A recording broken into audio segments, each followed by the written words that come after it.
ойлаймын бека. Білді ма сонымен, білмеді ма? Жоқ, ұйқылы ояу болды. Бірақ та мен жоқ. Сен олайша андай жоқ. Шынымен ше, андай бізді алдап отқан сияқты көрсетпей ақ қойшы. Саған қарашы андай ғой. Сол кезде оятты, маған айтты. Бірақ андай алдап береді алған кезде. Жаңып кеттің сен, тыраштанбай сөйлей берсең нормально бәрі. Жоқ, неге тыраштанамын мен қуасың ба? Жоқ, маған бұның қарашы артын жапқаннан немесе артын ашқаннан маған қандай пайда? Өзің ойланып көр. негізі Ернар, егер де былай қатты білгің келіп жатса, енді халыққа айтайық, шынымен де білген жоқ. Қазір эфирден шығамыз. Дәл сол моментті білгің келсе, мен саған өзіңе перепискасын көрсетемін, және де Мейірімханды қасымызға алып аламыз, қалай болған барлығы. Негізі ол да күтпей қалды. Бұл менің баратқанымды білетін шығар, бірақ барғанымды точно білмейді да, өйткені билет алғанымды да айтқан жоқ. Бұл қарашы, сен Дубайға прямой барасың. Сен Дубайға барады, Австралияға кетіп қалмайсың ғой енді. Ол да может қой Дубайға кетіп қалуы. Деттеген жеріңе Дубай деп айттың. Дубайға барды мен миыңа ұшып кетіп қалмайсың ғой. Былай да негізі балауса. Бүйтейікші. Ернар, сене салайықшы. Бір әйтеуір бір алдап отқан сияқты отыр да, екеуі бір-бірін былай келіспей қалып отыр да, негізі. Бір азанда бір қаскелеңге кетіп баратын деген сияқты айта салады екен да, бұл кісілерде ше. Әділет негізі ше, бір сен андайсың, мен тағы да айтамын, сен суға сүңгейсің да, бірақ бір құрғақ шыққың келеді да, қазір шыға алмайсың сен құрғақ болып, үстің су болып қалды, үш көрдің ба? Қара наңғыра, сен бүйтіп айтасың. Бірінші Гүлжанмен осы жерде екеуің араларыңда сен Айгүлді бір қас болдыңдар. Ойбай, сағат сыйлады, ананы сыйлады, мынаны сыйлады. Көресің, мен балам не үшін билеп жүрсің деп айтады. Анау мынау деген әңгімелерді айттың да, одан кейін бір қас болып тартып ала алмағаннан кейін бір Дубайға артынан барып бір сен өте ақылды адамсың негізі ше. Сен бұл жоспарына көштің уже, көрдің ба? Сен енді дос болып, жайлап жандарына жақындап, сен солай тартып алуға көшкен сияқтысың сен уже әрекетің. Сен сияқты ма? Ит сияқты? Сен сияқты. Иә, мен сияқты, жарайды. Мен ақ жаман бола берейші. Сен тоқташы, сен атака істемеші, мен айтып алайшы әңгімемді. Миым ашып кетті, не айтып жатқанын білмей қалдым қазір. Сен уже дос болып, жанына барып, жайлап жанына кіріп аласың да сен. Жайлап араласып, ойбай, екеуің бақыттысыңдар деп жүресің да, бір күнде танысып тоқтаса, бақ еткізіп сөз сала саласың сен. Қазірдің өзіне сен айта алмай отырсың, мен білмеймін, мүмкін өмір шығар, уақыт еншісінде шығар деп ше. Сен өте ақылды адам болып отырсың да, білмеймін, ақылды қу болып отырсың сен қазір ше. Білмеймін, бәріміз сенейік десек те бір екеуің өздерің ашық қойып отырсыңдар ғой, екеуің бір-біріңді ашық қойып отырсыңдар арттан. Жарайды енді андай ғой. Қараш, жаңа айтып жатсың ғой, жанына жақындап дос болып деген сияқты. Олар сол кезде бір рет көріссіңдер ғой негізі. Одан кейін сөйлессіңдер ма сендер WhatsApp-тан, келдіңдер ма, жайдыңдер ма? Оны араласу демейді ғой, жақын болып араласу, дос болып араласу. Енді планның басы келді ғой енді. Бірінші басы басталды. Енді ол жақта жақсы араласып алды. Енді Қазақстанда жалғастырады соны. Жоқ, Қазақстанда қырыламыз. Негізі жаңа Әділет айтып жатыр ғой, бір Бекзат ұйқылы ояу болды, содан кейін түсінбей қалды деген сияқты. Жалпы Әділет, сен де бір ұйқылы ояу Дубайға билет алып сағат таңғы 4:22-де солай ұшып кеткен жоқсың ба негізі? 4:22-де ол қайдан білесіз? ол вообще субботта болған зат қой. Иә, субботта болған зат, бірақ сол кезде жоспарлаған бірдеңе сұрақ қояйын. Енді мен айтайын да, мен вторник сұрағын тыңдап алайық. Понедельник іштім. Түсінген жоқ. Әділет, қазір тыңдап алайық. Тыраштанбашы енді, жарайды. Біраз қателік жасапсың, бір-бірден бәріне жауап беріп жатсың ғой енді. Не қылып тыраштанасың енді? Бұл жерде мынандай ғой. 4:22 деген не ол? TikTok-тан көріп қалдым. Екеуіңіз 4:22-де таңғы серуенде ма, бір солай жүр екенсіздер. И сол нәрсеге бір сұрақ туындайды. Екеуіңіз датаво 4:22-ге дейін қыдыратындай дәрежеде бір-біріңізге қызығушылықтарыңыз бар. Неге сен Дубайға кететінді ескертетін дәрежеде бұл қызықты ондай бір үлкен адамның орнына қоймадың өзің өміріңде? Рахмет. Бұл жағдай жаңа 4:22 TikTok-тағы ол суббота күні болған болатын. Суббота, воскресенье, понедельник. Мен понедельник ұшып кеттім. Бірақ та 4:22-ден жүретінді мен аяулының өзінен сұрағым келді, қалай оған айтпайсың, өйткені ол туған күнде болды. Мен туған күннен кейін алып кетіп үйіне апарып тастадым. Жаңа үй жағында. Аяулым. Иә. Не деп отыр? Не дейді? Квартира ма не дейді? Қайсын айтқан? Нұрай сен ба? Аузына ие болып түсіндің ба? Жаймен сөйлеп отыр. Мен айтылайыншы, тұра тұршы. Мен туған күннен шықтым. Туған күннен шыққаннан кейін, я шығарып тастады, и чо? Я 4:22-де үйге шығарып тастады. Жоқ, и чо деп енді тіреспей ақ қойыңыз. Шығарғанша енді 5:22-де шығарса да бәрібір. Иә, мен басқа қателіктері бар шығар, иә, бірақтан именно мені шығарып Ақеркенің айтып тұрғаны негізі былай айтады. Сіздер таңға дейін қыдыратындай дәрежеде екеуіңіз бір-бірлеріңізде керемет таныстық болса, онда жауапкершілікте болу керек еді. Сіз бір ауыз неге ескертпей кеттіңіз деген әңгіме. Егер де алыстан араласып жүрсеңіздер, онда айтпасаңыз. Былай болды. Енді айтайық. Мен Бекзатпен жүрген болдым. Бекзаттың досы машина алған. Ой, Погорда жүрген кезде, сосын аяулымның құрбысы жазды маған. Аяулымға плохо. кәдімгідей ол қатты ауырып жатыр, можешь ее забрать деді.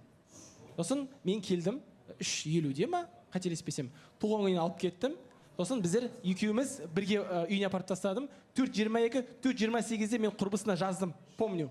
Она дома дедім. Сен ше деді. Точно деп айтыр да? Я дедім. Болды. Осын Бекзат келіп мен сол районнан алып кеткен болатын. Сол жаңағы ЖК Думанда.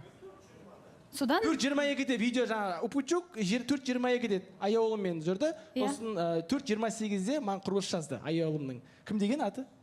Айжан. Аяжан деген жазды. Типа апарып тастадың ба дедім. Мен все, она дома дедім. Точно дедім. жақсы, сіз айттыңыз. Содан кейін Бекзат екеуіңіз ұйықтап қалдыңыздар. Жоқ, дәл шығыдырдық.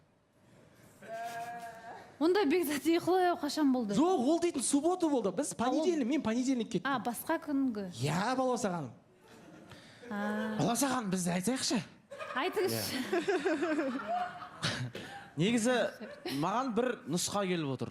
Білмеймін енді, менің өзімнің енді бір фантазиям деп айтайыншы. Үшінші нұсқа ма? Иә, мынандай болған сияқты. Енді қазіргі моментте қосылайықта осы Айгүл, Упучук, Гуджан актуалка ғой қазір бүкіл жерде. TikTok болсын, басқа болсын, үшеуі кәдімгідей актуалкада жүр бүкіл жерде. Негізінде ше, кәдімгі индийский махаббат болып жүрді. Бірақ мен ойлаймын да, андай бір нұсқа келді маған. Кім әділетті де, негізі Тәуіржан или өздері бір істеген нәрсе сияқты осының бәрін қолдан жасап алған сияқты деп бір ой келеді маған. Неге? Өйткені андай болады ғой, бір шынымен де қарап тұрсаң келмейді да. Шынымен аяқ астынан бұлар жұп болып кете салады, Дубайға кетіп қала салады, артынан әділет бара салады андай. Вообще картинка әлі құралып тұрған жоқ негізінде ше. По идее қарап тұрсаң, бірақ шынымен де сол әділет жаңағындай кім бәрі үшеуі бір құрастырып алған сияқты осы нәрсені сен келдіп. Өйткені білмейді. Өйткені бізде мысалы Инстаграмда история бірдеңе салған моментте сен күшті жерде ғана саласың ғой мысалы. Бәрін салып жүрмейсің, от үйді. И сол моментте просто бұл өзің бөлек жүрген салып қоя салады, что ешкім түсінбей қалсын, білмей қалсын деген сияқты. А так былайынан бірге жүріп, пасына сондай бірдеңе болған сияқты. Менің нұсқам бұл. Мен тағы да айтамын, Әлішер, сен ол эфирде болмадың. Мен сценаристер емес, мен Құдайдың жазғанымен жүрем. Солай болып қалды. И және де айтайын, егер де Гүлжан мені шынымен де шақыратын болса, мені басқа күшті районда өзі басқаша неде шақыратын еді. Реально мен егер де жігітше айтамын, ешқандай ол Гүлжанна маған келшейш, қызық болады деген әңгіме болған жоқ. Осыған мен Алишердің пікіріне қосыла кетемін, негізі жақсы айтты осы жерде ше. Өйткені енді бұл үш кісі негізі бір-бірінің артын ашпайды. Өйткені бұл үш кісі де бір кемеде кетіп бара жатыр да қазір. Ол Айгүл болсын, ол Гүлжан болсын, ол басқа әділет болсын деген сияқты. Енді бұлар мен әділетті білмеймін, бір статистиканың бір ахваттың буы ұрып, сол бір Дубайға барған секілді. Өйткені Дубайда просто так бір жолға салу ол Алматының іші емес, сол бір Талғардың іші емес, Есіктің іші емес, ол бірдей бір Дубай да енді қандай бір үлкен эмират деген қала деген сияқты ғой. Сондықтан енді мен Алишердің пікіріне қосыламын, бұл үшеуі жалпы бір сыбайластың бір иісі шығып тұрған секілді деп ойлаймын бұл. Баласахан, енді білмеймін, мына сөздер вообще бір қызық болып тұр. Қалай ойлайсыңдар, фантазияларың қалай, өзім таңғалып отырмын. Былай ғой, негізінде егер де ол ондай нәрсе болса ұйымдастырылған, жалпы былай әділеттің келгеннен кейін негізі маған WhatsApp-тан жазған болатын. Мен Дубайдамын деген сияқты сөздер жазған. Ол кезінде мен түсінбей қалдым, шыны керек. Тәуіржан қасымда отырған, и мен аштым да, қалай ол деп, қалай Дубайда жүр деген сияқты ой кетті да менде. И мен жаздым, не деп жаздым? Тыныштық па сенікі деген сияқты бірдеңе жазып аттым. И сол моментте Тәуіржан телефон сұрап отқан болатын. И берші, не oldu, кімге жазатсың деген сияқты алып қалды да, и мен андай түсінбей қалдым, короче, телефон бердім да, бірақ ой деген сияқты андай эмоция болып қалды да. Көрсетпеуім керек пе деген сияқты, білмеймін, короче, сондай бір эмоция болып қалды. Сол кезінде Тәуіржан алды да, телефонды көрді да, кәдімгідей бір жаман болып қалды. Сен сонда әділетпен сөйлесіп жүрсің ба не деген сияқты андай. Оның көзіне мен солай көрініп қалдым, то что мен әділетпен соған дейін сөйлесіп жүрген сияқты болып. Солай болып көрініп қалдым. Содан кейін телефонды алды да, ренжіп қалды негізінде. Сосын барып, не болды, не үшін сөйлесіп жатсың деген сияқты қылды. Мен осылай Дубайға келіпті. Ол адам саған қызық болса, сен неге жауап бересің деген сияқты сондай реніштер болды негізінде. Негізі қараңызшы, енді оны кейіннен Тәуіржан шыққаннан кейін екі тарапта отырып өздеріңізден сұрап білерміз. Демек, сізде сол кезде өзі жазып жіберді ғой сізге келгендігі жайында, сол кезде ғана бірақ білдіңіз, тіпті жазғанына да таңғалып қалдыңыз, оған дейін сіздерде ешқандай байланыс жоқ. Ол ұйымдастырылған болса, ондай бір не болмайтын еді деймін да. Баласахан жаңағы. Негізі менің ойымша бұл тақырыпты қозғаудың қажеті жоқ. Мен жаздым, мен Дубайдамын деп келген кезде Айгүлдің бір жазғаны бар. Сен ойнап отырсың ба деді да маған. алматыда отырып не грубо говоря не қыртып отырсың деді маған. Айтамын дубайдамын деп. Одан кейін сообщение болған жоқ. Жақсы, Зарина. Балауса ханым, негізі мен ойлаймын бір қатысушылардың кейбір пікірмен келіспеймін, себебі басында көрінді ғой, енді қатты қырғи қабақ дұшпан болмаса да, просто Упучуктың тарапынан Айгүлді мазақ қылма, шынайы сезімің болса ғана жаңағыдай әрекет жаса деген сияқты қылып айтты ғой Тәуіржанға. Сондықтан мен ойлаймын бір уайымдап, сондай бір нәрселері болған шығар осы күнге дейін. Содан кейін жұп болып, екеуі жақсы болып кеткеннен кейін, жарайды, бұлардың сезімдері жақсы екен деп, шынымен де Тәуіржанға әділеттің ойы жақсы болып өзгерген сияқты. Ал Айгүл шынымен де білмейді оның келетінін, келген кезде ғана біліп, тіпті жаңағыдай ұрыстар болып қалған сияқты, бір ешқандай артық ойнату, онда ештеңкені мен көріп тұрған жоқпын. Барлығы шынайы. Жоқ, негізі бәрі соқыр ма, білмеймін енді. Жарайды, ол вариант мен просто ол нұсқам ғой, менің фантазиямды басында айтып кеттім мен. Бірақ негізі по-любому жаңа сен айттың ғой, мен Құдайдың жазғанымен жүремін деп. Құдай негізі ниетке қарап береді. Значит, сенің ниетің шынымен де сол Дубайға барып, әйтеуір бірдеңе сол Айгүлдің бір көріп қалу деген мақсат болған сияқты негізі. Жоқ, қара, Зарина, любой адам бір мемлекетке барса жұмыспен, сен жұмысыңды саласың ғой. Сен татаво бір андай бір адам көрмейтін жұмыс істеп жатқан жоқсың ғой, мысалы. Міне мен осындай жұмысқа мен келдім. Сен бір рет болсын бір жұмысыңды салып қойсаң, міне осындай жұмыспен келдім, міне осымен келдім деген сияқты. Сол кезде кішкене сенімдірек болатын ба еді деген ойдам. Ал сен онда ештеңе салмағаннан кейін, конечно, любой халықтың бәрі сөйтіп жазып жатыр негізінде.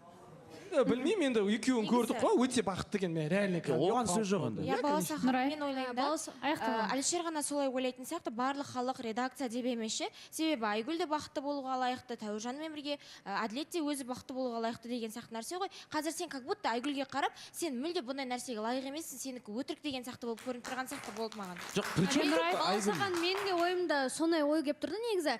Әлішер, сен өзің сияқты көресің ау деймін, бүкіл адамды.